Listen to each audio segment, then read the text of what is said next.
Good morning. Okay,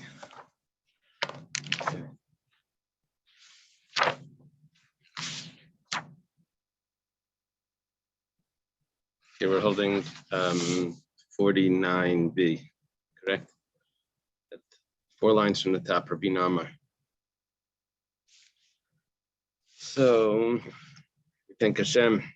We're able to learn every day. Amen. And there's chesed of learning, we should have Beis Mikdash. Amen. Okay, the Mishnah told us that because of rabbinic enactments, because of certain institutions for the betterment of the world, we've decided from which type of property payments are made for this, that, and the other thing. Well, the Gemara challenged this because we have a verse in the Torah that says, "Meitav sadeo, meitav kam yishna." You have to pay for, when it comes to damages, you have to pay from the best. That's not a rabbinic enactment. That's a biblical law. It's not for the Marital. So we answered that question by saying that it was the opinion of Rabbi Yishmael. Rabbi Yishmael holds that how do you measure the best quality? Not from the best quality of the perpetrator, but the best quality of the victim. And what we're saying is that by rabbinic enactment, it's the best quality of the perpetrator as well. So it could even be even more than the biblical law. Ravina says, Laila Masdis and Rabbi Kivi. Really, our Mishnah is the opinion of Rabbi Kiva Damar Midiraisa B'Damazik Shamin that says that by Torah law you have to evaluate, and not evaluate, you have to pay from the best property of the perpetrator. So then why did we say that this is a rabbinic enactment? Reb Shimon, however, it's the opinion of Reb Shimon. Darish time of the Kra.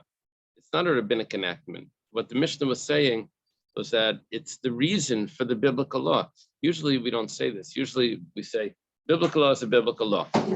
If you want to tell me logic, so that's the reason for what the rabbi said. But according to the view of Reb Shimon says that we can examine the motivation for the biblical law as well. And he says like this: Matam kamar. What is the reason? Is what it's saying. Matam and why did the Torah say that when it comes to damages, you pay from the best property? It's because for the betterment of the world. Okay, now let's explain. The Tanya was taught in a brisa. Amar Reb Shimon. Reb Shimon taught. Why do we say that people? I'm sorry, Nezikin. Why do we say that damages are collected from the best properties? In other words, someone damages, the payment needs to be made from the best type of property that the person has. It's because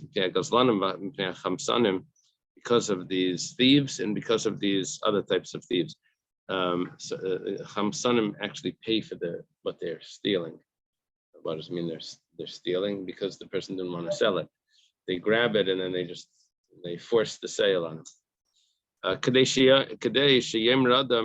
we want to encourage or discourage stealing. We want so that the person should say, why should I get involved in this?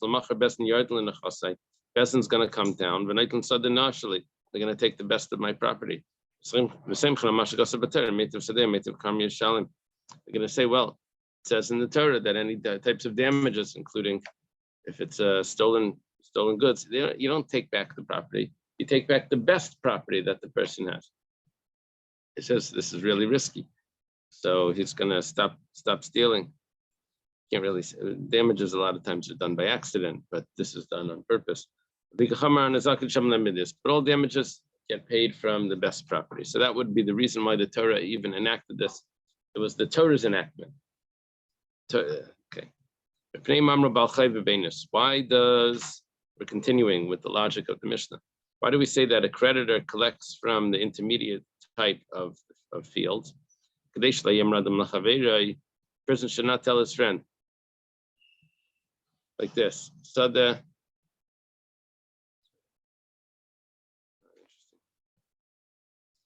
So the no, Abadira, no. Not tell his friend. A person should not see his friend having a nice field or a nice house. This is a great idea. I'm going to quickly run. I'm going to lend him money. You know how it is when you lend people money. They spend it and they don't have enough to pay back. So, and then I'll go and I'll take his nice property. I like that property. How am I going to get it? He doesn't want to sell it, but it's not a problem because I'll lend him money and then I'll have the court take it from me. They said, well, you're never going to get the best property anyway, so that's not a good idea. You'll get an intermediate property. Maybe if that's the case, we should give him ziburis. We should give him the most inferior property because this is something that he could orchestrate. That he's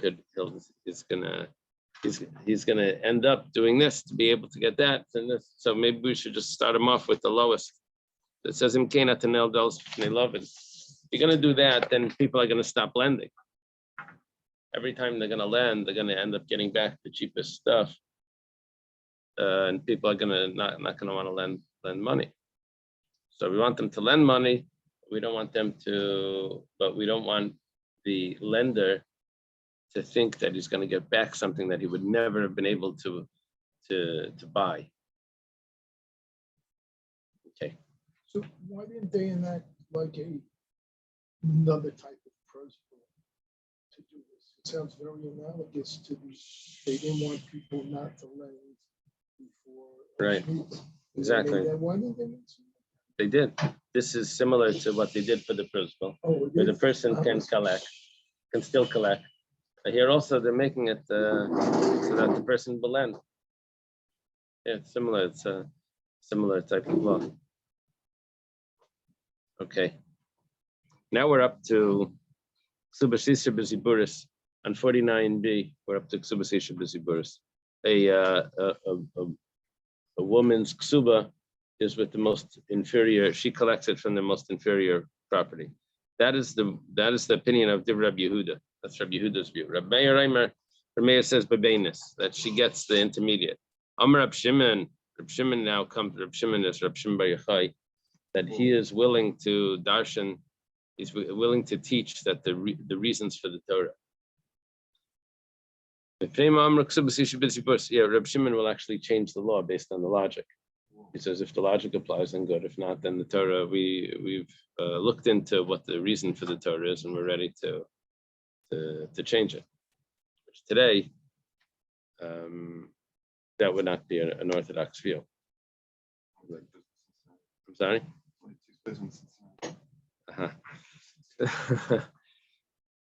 So, okay, but Reb Shimon looks at time of the crop. He looks at what's the reason the Torah says. Why did they say that a woman collects from ziburis? That a woman wants to be married more than the man wants to be married. So it wasn't necessary to promise her big things because she was willing to get married anyway. Even though it looks like the man wants to get married, but the woman wants it even more. There's something else going on. A woman gets divorced, whether she wants to get divorced or she doesn't want to get divorced. But a man only gets divorced willingly. You can never force a divorce on a man. He has to do it. Even when they do force it, he has to say that I agree. Okay, well, my davaracha, what does this have to do? What are you telling me? What does this have to do with another interpretation? Why the woman gets the most inferior type of property? The Gemara says, no.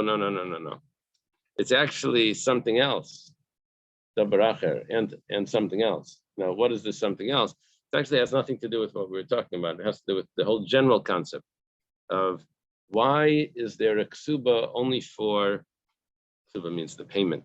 Why is there the payment only when the man divorces the woman, that he gives the divorce, he gives her money when he divorces her? Maybe if the woman asks for divorce, then she should give him money. Makes sense? Yeah. Why not?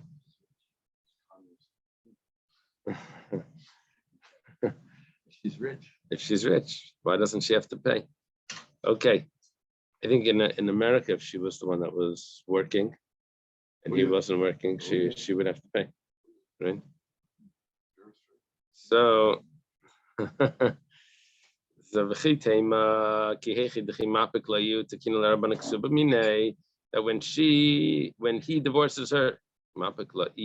when he divorces her, so they instituted a ksuba, when she divorces, the sages should institute a ksuba from her when she divorces him. Come and listen. A woman gets divorced whether she wants it or not. This could be against her will. A man, even if they want to separate, but he can always delay giving the get. So basically, a woman never divorces the man. It's always the man that's doing the divorce. If that's the case, so the woman was really, he never enacted a ksuba for the woman that's going to divorce the man, because it's every time there's a divorce, it's always the man that's doing that. So there's only a ksuba for the woman. Yeah. Really? There's no internet. Don't go beyond memchas for some reason.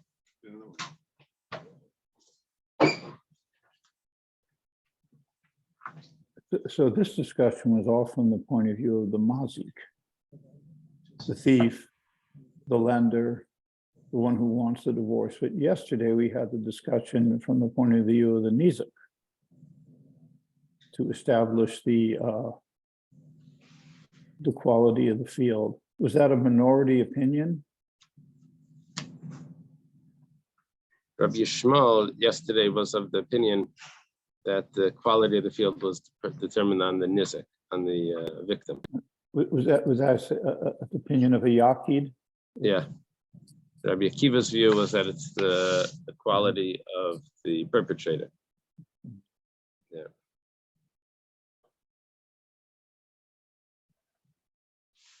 They said the Wi-Fi went down. I spent some time with my family. They're actually nice people. the Wi-Fi is down, so the what's it called? The Shas pad? Shas pad doesn't work. It normally works with everything's loaded in it, so it works without, but for some reason it's not going to mem test. It's stopping at mem test. Okay. Ksubas isha b'ziburis. A woman gets her ksuba from the most inferior qualities. Amar Mar Zutra Breder Rav Nachman. Mar Zutra,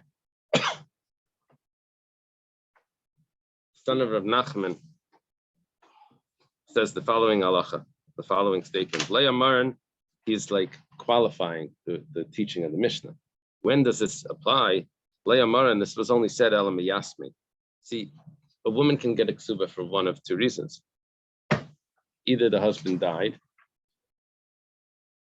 and then she's collecting it from the estate, which means from the orphans, or she's getting divorced and she's collecting it from the husband. So over here it says that the ksuba that a woman collects is from the most inferior quality. Comes along Mar Zutra, the son of Rav Nachman, and says, you know which ksuba we're talking about? Talking about the widow that's collecting a ksuba from the orphans. She gets in the most inferior quality.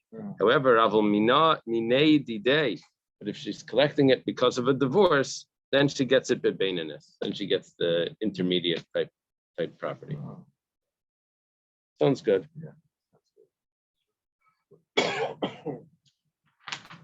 Gemara says, "Miyasmi my yeria ksubasisha fil kol milinami." There's a slight problem here. Problem is that the rule is whenever someone's collecting from the estate debts or whatever it is, even though they're supposed to be at a superior or any higher level than the most inferior quality, all of that falls away because you're collecting from an estate. You can only collect from the most inferior quality property. So if that's the case, this widow, why are you telling me that the ksubas isha, the marriage ksuba, she collects from the inferior quality? Everything is collected from the estate from inferior quality. Probably would work its way up. but you start with the most inferior. And well, the Hatanan, because we have a Mishnah that says, whenever you collect from the estate, from the inheritors, you only collect from the ziburs, from the most inferior quality. It has nothing to do with the ksubasisha, nothing to do with a woman's document, a woman's the marriage agreement. Elalav mine, it must mean, not like Marzucha said, it must mean that we're talking about the divorce. That's when she gets from the lowest property, the most inferior property. Gemara says no. Laila miyasmi. Really, we're talking about she's a widow and she's collecting from the estate. Why do you have to talk about a ksubasisha? Everything is from the most inferior quality. Ksubasisha, it's strichale. We needed to mention this. Salkadait chamina could have entered your mind to say mishumchina kilabarabanan gaba kamashmalan. Okay, not sure what this means exactly. We've had this brought up. It's been brought up, but I don't know. Does it mean what they wanted to do is they wanted to make her more desirable, and so therefore they would have given her a better property. Now I'm not sure if it means they want. You have to tell me from the way they're translated in these translations. Is it that they wanted her to be wealthy, but to look wealthy, so that she should be able to find a new match because now she's getting divorced, she should be able to get remarried? It doesn't mean that they wanted her to initially get married and that she should be more agreeable to marry a man because men are actually nice and they give better properties when they divorce.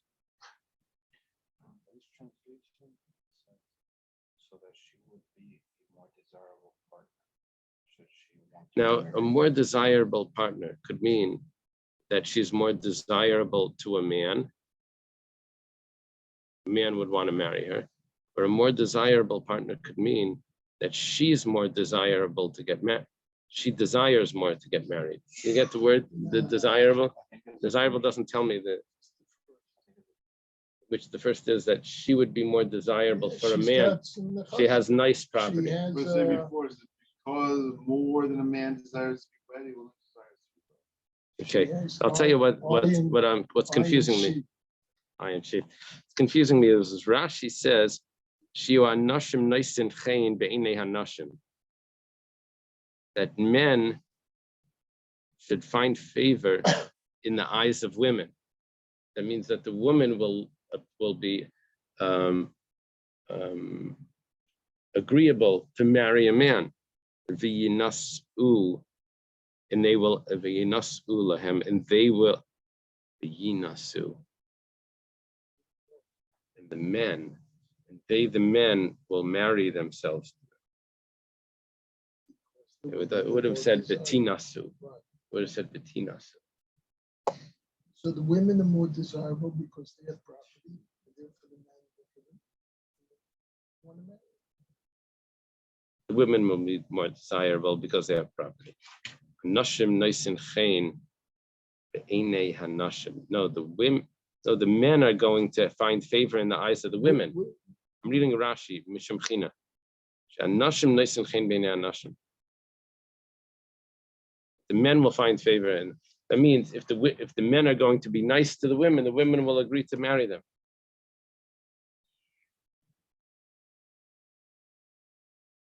Yeah. Anyway, okay. One or the other. But the idea over here is that we could have thought that even though when it comes to orphans, everyone gets from the most inferior type of property, but nevertheless, I could have thought that rule doesn't apply to a ksubasisha, to a marriage, because we want the woman to look better, so that we want the woman to desire to get married to the man, so we would have raised that quality. So comes along Marzutra, comes along the Mishnah, according to Marzutra, and explains to us that no, we keep it the same like everything else. So you're right. Whenever you collect from a state, it's always the lowest. Why'd you tell me about the marriage document, the marriage agreement, that it's from the lowest property, the most inferior? Because I could have thought that that was different. Oh, I think I understand the Rashi. If the woman had not had Gets in, garnished, right. then she's going to take anybody that's out there. But now that she has a decent piece of property, Hold on, she doesn't hold on, nec- Hollywood Beach House. she doesn't Hold necessarily on, have, Hollywood Beach House. she doesn't necessarily have to go get married right away. She's got some stability. Therefore, she can be more picky. So now that she has the property, so therefore, the anashim, you anashim nosim chen b'nei anashim. Now she can pick the one that's nosim chen in her eyes, because she's more pickier, be nasula, and then they will be married to them. Uh-huh. And now I also have a problem, because if Yunasu is men, why say lahem and not lahem? You're So right. right away, the dictum is. Yeah, there's something funny is a there. problem. It's Unless funny either way. I think the yinasu is in the nif. You're right. It's and they will become married, not they will, and they will be yinasu. It's the men. Yeah, it should be yinasu lahan, or it's tinasu lahem. Where's Ramesha? I need Ramesha to explain this.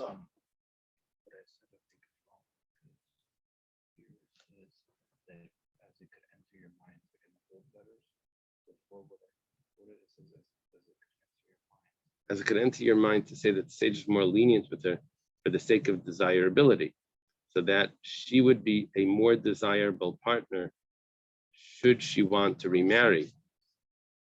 Consequently, they allowed her to collect payment from intermediate land. She would be a more desirable partner should she want to remarry. Desirable partner is ambiguous. She's more desirable to the man, or she's more desirable to get married. That means she's desiring. Right? It's an ambiguous term. Okay.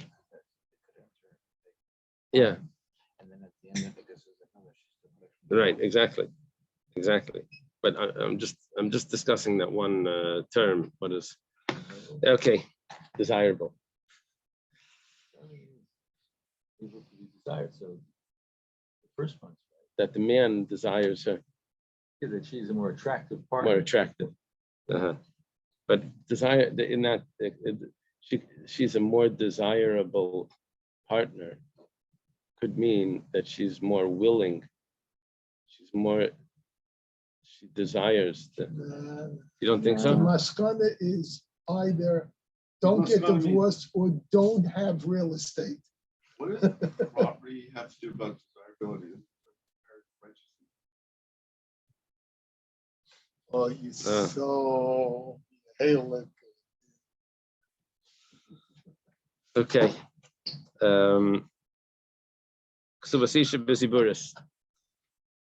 We did that. Ksubasisha Bisiburis. We're up to Kamash Milan. My brother once said, my brother once said, I asked, is there any, what's the virtue of this young woman, her partner, potential partner? He thought, that she's rich. Uh-huh. Uh-huh. That was the only virtue. Went through the list of virtues. And he got, you got to the bottom. The top of it. Did that work out? Did that marriage work out? Number 4. I think she got married. Uh-huh. She married another. No, he was very rich. Oh. Okay. What is this, Elizabeth Taylor? Amar Rava. Rava says, Tashima, come and listen. Reb Meir Aimer, Ksubasisha Bebeinis. Reb Meir says that a Ksubasisha, we're discussing over here the statement of Mar Zutra, the son of Rav Nachman, and he says that the inferior quality only goes to the widow, but not to the divorcee. But if a divorcee comes to collect, she collects from intermediate. So comes along Rava, he says, take a look at this. In the Mishnah it said, Reb Meir says that a Ksubasisha comes from the intermediate. Miman. Who is collecting over here? Who collecting from who? Elaim, from whom, I should say.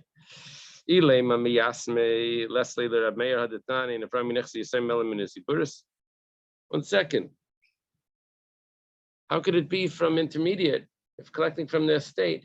Everyone says that collecting from the estate, from the orphans, you only collect from the inferior quality. Halalav mina minay. It must mean that we're collecting from him, which means the divorcee. This is a divorce, and so if that's the case, michlal derabanan sav b'ziburis. It must mean that in a case of a divorce, the woman really collects from the inferior quality, which is exactly the opposite of Mar Zutra, the son of Rav Nachman. Okay, Gemara says like, no, actually we're talking about collecting from the estate, and loyla miyasmi. Really, we're dealing with collecting from the estate from the orphans. And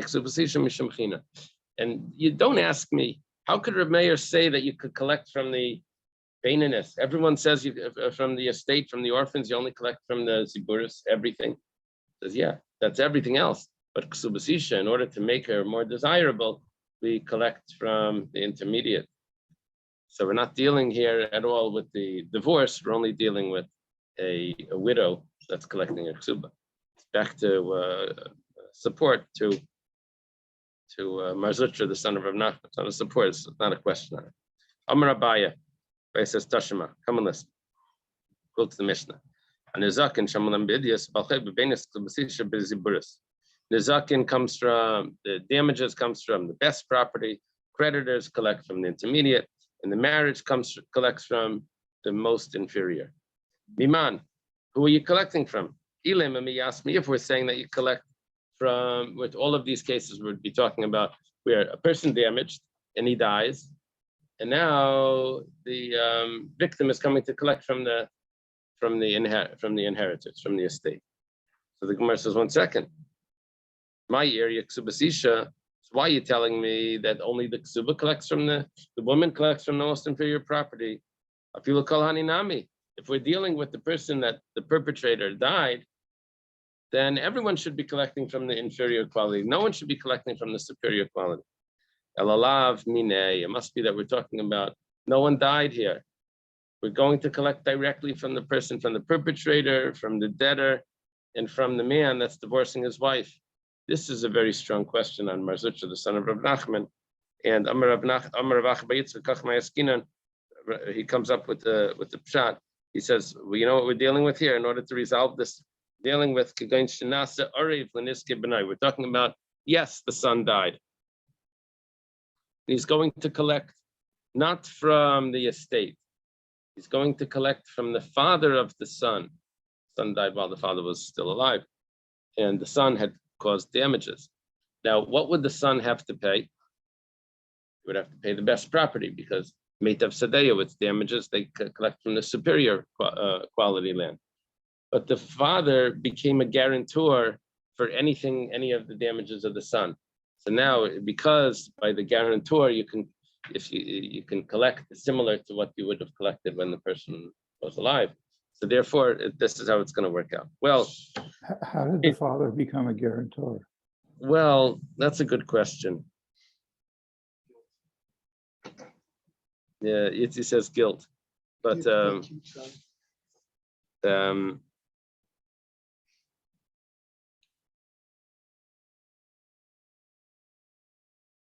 don't know. Unless he stepped up to the plate and said he wanted to do the right thing. Yeah, but it must be that it was. The question is, did he become a guarantor before the damage happened or after the damage happened? Like, when did he step up to say this? Did he say, I know my son is a wild driver. I'll guarantee to pay for whatever damages. Is that what he's doing? Or did it actually end up in court? And they said, well, who's going to pay for this? And he says, well, I'll guarantee whatever. Maybe he's stepping in afterwards. I'm not sure. I don't know the answer. You step up to the plate on a fast day.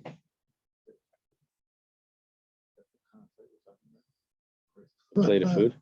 Plate of food, or is it? What else is Oh, the baseball plate. They had baseball in those days. So yeah. They started. Back then it was baseball. The idol. No, it's Balabais.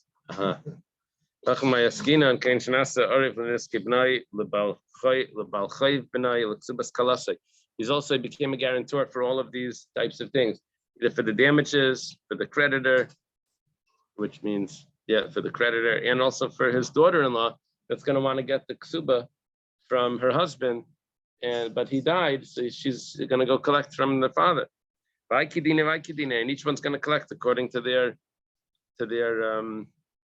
basically what Rav Acha Bar Yaakov just did was he turned the case of the Mishnah into a case of a widow. And that's and she's getting ziburis, which was we could not see how that would work before Rav Acha Bar Yaakov. Before Rav Acha Bar Yaakov gave this answer, we said, what do you mean? How could it be that the perpetrator died and going to collect the best? Then how do you collect the best? We changed the whole story. We said, no, there's a guarantor in here. There's an arev, a guarantor, and he's going to be paying. He's going to pay whatever they would have paid. Each one according to the way he would have paid. Nizakin Balchayev the Mechayim Gavu. Nizakin Balchayev that while he's alive, they could possibly collect. So Yanamiki Magvi Kmechayim Magvi. So the person that's coming to collect, the victim or the creditor, he's going to collect the way he would have collected if the other person was still alive, which was either the superior or the intermediate. But the ksubasisha is only collected after he dies. How do you collect after the person died? Who do you collect from after the person died? You only collect from miyasmi, from the orphans. So therefore, therefore the guarantor is only going to guarantee what the orphans would have had to pay, which is the inferior quality. That's what we're left with. Gemara says, but 1 second, we're about to get into a very interesting Gemara, which is going to discuss, and the Gemara introduces it backhandedly. It says, but 1 second. Why is there even a guarantor here? The guarantor by a ksuba does not even subject himself to the lien. A guarantor by the ksuba is just like an honorary thing. It doesn't really work. It's sort of like a way of encouraging the woman that don't worry, you can get married. We have good people involved in this marriage. Even so and so signed his name here, but it doesn't really make him have to pay anything. So he says, well, we're dealing with the kablan. We're dealing with a special type of guarantor that he's a type of guarantor that you can actually go collect from. It says, honey, kablan. This would only work if you say a kablan af shaper. Even if the borrower, you see, there's an ariv and there's an ariv kablan. It's a type of guarantor. The difference is usually that the ariv is if the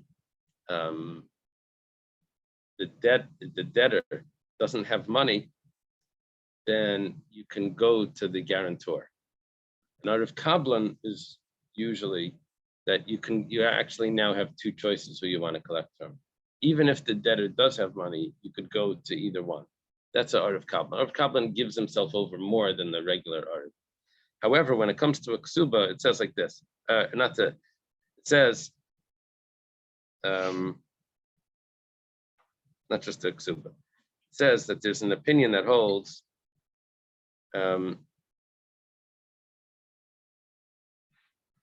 that if the borrower has property and the kablan steps in and says, I'm going to guarantee that it's going to be paid back. So what's really happening is, why do we need him as a guarantee? You don't really need him as a guarantee. You're just trying to honor him. So because he's receiving an honor, then he's really agreeing to being a real guarantee, because in payment for that honor, that he's becoming now an important person. But if there is no property there, and he just feels that he's doing this to help the guy, then for some reason he's not really committing himself. It's counterintuitive. You would think it's the other way. If there's no property there, then the guarantor is, oh, you're in trouble. You're really committing yourself. And if there is property there, then you would think that he's not really committing himself because he thinks he's never going to be needed. That's why he signed his name. Don't worry about it. They're never going to come to you. There's already this. He has properties, but it turns out it's really the opposite. So it goes like this. Over here, we're assuming that the borrower, the debtor, does not have any property, and that's why you're showing up at the person's house, at the guarantor's house. So if we say that when he doesn't have property, so the guarantor has to pay, then okay, we get it. That if there was no property by the borrower, then the guarantor also doesn't really agree to be to subjugate himself to this lien. Then what's going on over here? Are you telling me that he's going to be able to collect from his superior property? Gemara says, there's a way of explaining this. The way we'll say it is like this. Really what happened is that the borrower did have property, but that property got lost. How do you lose property? I guess like flooding and stuff got destroyed. The property got destroyed. And so now he doesn't have property. But originally when he committed himself because of the honor that he was receiving. And then he's totally committed to this, and therefore they can collect from him. Iba Yasema, another interpretation possibly. How is he being committed to this? He says, we're dealing with his son. With his son, even if the borrower doesn't have property, but because the borrower is his son, he is agreeing to pay for that. He's a guarantor for his son. That's a different story. Okay, Itmar, we have a statement like this. Ariv Diksuba. We're going back, actually, we're going to explain. Ariv de Ksuba, everyone agrees that by a Ksuba, when a person becomes a guarantor, he's not really committing to anything.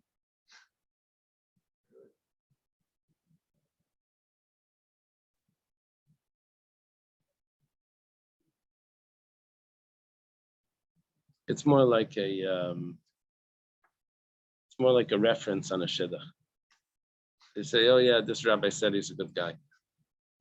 That's a askama. It's more like askama.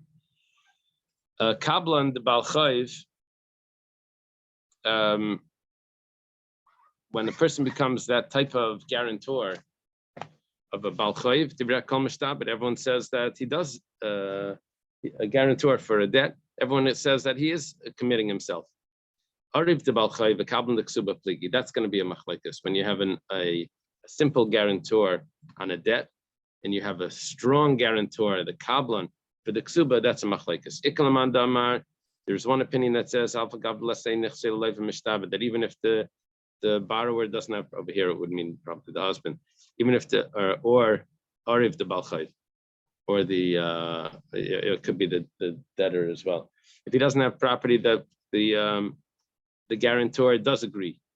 Nevertheless, and the other opinion says that it depends if he has property. If he has property, then the person does commit himself. If he doesn't have property, then he doesn't commit himself. The halacha by all of them,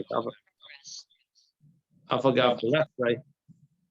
Even though he doesn't have mishtabed, he's committing himself, even though there's no property. Bar may arav the ksuba. Except for an ariv on a ksuba, dafagav the islay, even though there is property, he doesn't commit himself. My time mitzvah David v'leimidi chasra. He's just doing a mitzvah. In other words, he's encouraging the marriage, and also one of the reasons why a person would become an ariv, why he would be committed, is because there was a loss to one of the parties here. But in this marriage, she's not really, it's not like the husband is borrowing from her money and the husband needs to repay, and he's concerned she's not going to get repaid. So he's stepping in and say, I'll guarantee that you'll get repaid. She's not losing anything. She's just stepping into a marriage. Okay. Amar Ravina Tashima. Ravina says, come and listen. Mikara de takantin. Originally, why was it set up that this arrangement of who gets what type of property we said originally, more than a woman wants to get married, more than a man wants to get married, the woman wants to get married. That's why we said that we don't need to give her any higher level, higher quality property. We can give her a inferior quality. And if you tell me that we're dealing with orphans, in other words, we're only dealing with a widow, then the reason is not because she's willing to get married much more than the man. She wants to get married much more than the man. We're dealing with orphans. You gave me the wrong reason. Tiyufta de Marzutra, Tiyufta. This is definitely a strong question on Marzutra. Rav Marzutra, the son of Rav Nachman, says in the name of Rav Nachman, which is probably being quoted, even though it's a similar topic anyway, but it's probably being quoted because we just had Marzutra, the son of Rav Nachman. Now here he's saying in the name of Rav Nachman, the name of his father.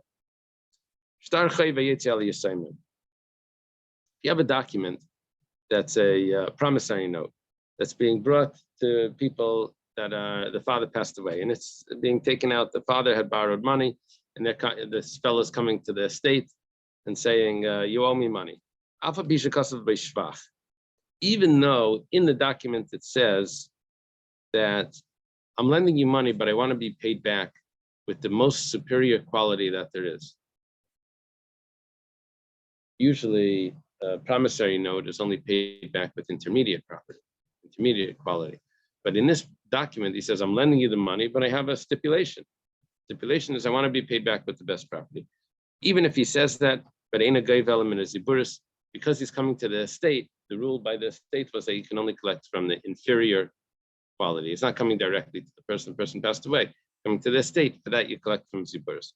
Amar Abaya, Abaya says, Teda, the Baal Chayv Dina de Bebeinanis, I'll prove it to you that this is correct, because normally a Baal Chayv gets intermediate, but however, if he passes away in the collecting from the estate, miyasmi beziburis, you always collect an inferior from the inferior quality from the estate. Amalei Rava says that's not a good proof, because Achiashta Baal Chayv Dina midaraisa beziburis. He always gets from ziburis. He always gets that. In other words, on a biblical level, the promissory note is supposed to collect from the weakest. Kedeula, like Ula says, from the weakest, from the most inferior. Damar Ula, Dvar Torah, Baal Chayv Biziburis, according to the Torah, a creditor collects from the most inferior quality. When someone's coming to take a collateral or coming to collect money, he's not allowed to enter the person's house. He has to stand outside, and the debtor goes inside and takes out whatever he wants to give him, and he pays him like that. He's not allowed to go inside the house. So he stands outside. Now what happens? What does the debtor do, the borrower? He goes and he starts bringing out the things that he needs the least. So why did we up this to intermediate type property? In other words, what Ulis tells me is that from a biblical level, the person pays whatever he wants to pay, which is obviously going to be the least. So why does he pay? Because we don't want to close the door on people we want to encourage people to lend. But when it comes to orphans, the rabbi said that we won't make this enactment to encourage people to lend. We're just going to collect from what it is at its original biblical level, which is from the most inferior quality. But over here, midiraisa, what should this person collect? From what type of property? If you look at the document itself said that he's only lending the money on condition that the person pays back from the most superior. So if that's the case, midiraisa, it's midiraisa beidius. Should be in the most superior type quality. So then even when you're collecting from orphans, the whole reason why you're collecting from orphans, why you collect from the ziburis, was because that was the biblical level. Was ziburis, was the most inferior quality. But over here, in the document, it says that you collect from the superior. So at the biblical level, it should be the superior. So you don't have a proof that it should be the inferior quality. Well, Rava, according to Rava, what he just said, Batani Avram Chuzah, but Avram Chuzah said, you have any comment on the names over there? Oh, yeah, he's coming up. Okay. Tani Avram Chuzah, ina from minachzi same el minasiburis, afilo hein nezakin. You know, when it comes to collecting from a state, you only collect from the weakest, even if it's nezakin. But nezakin didn't midaraisa b'idiyas. But when it comes to damage, nezakin means damages. But damages on a biblical level, you collect from the superior quality. So it's a problem with what Rava was saying. Rava said that the reason why you collect from orphans on a promissory note from the inferior is because that was the biblical level. So, but here we see that it doesn't have to do with being the biblical level. He says, I mean,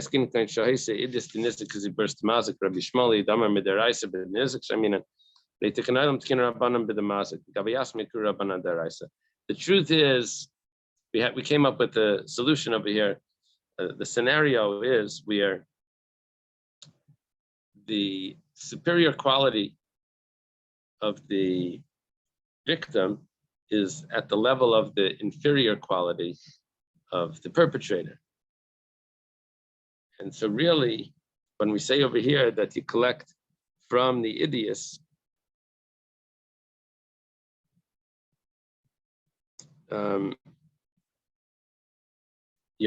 what's happening is that on the biblical level, you really do collect from at the biblical level, you're collecting from the inferior quality.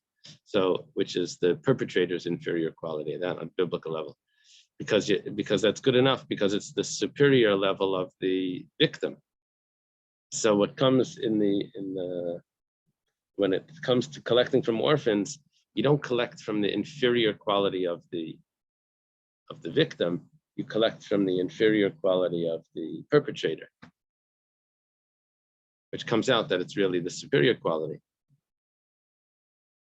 When it comes to orphans, you collect like what the deraisa is. Umar says, "Aini, is that really so?" But Tani Rabbi Lazar nifsa in from in nechli same element as iburis afilu inidius. When it comes to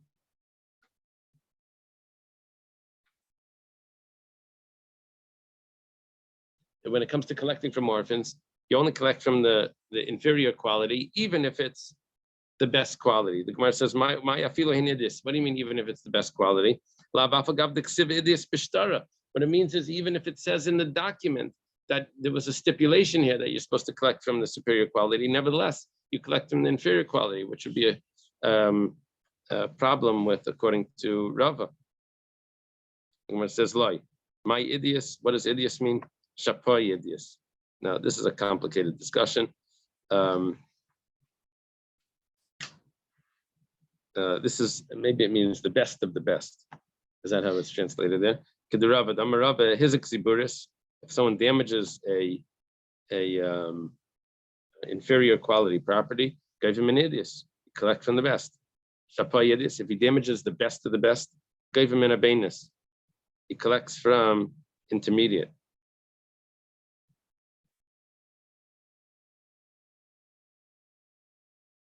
Why should he go down to the intermediate? It should just be regular idios. However, when it comes to orphans, we establish it what it is at a biblical level, which I have to check up how this comes out, how this concludes. Okay, let's leave it over here. Okay. Have a good day.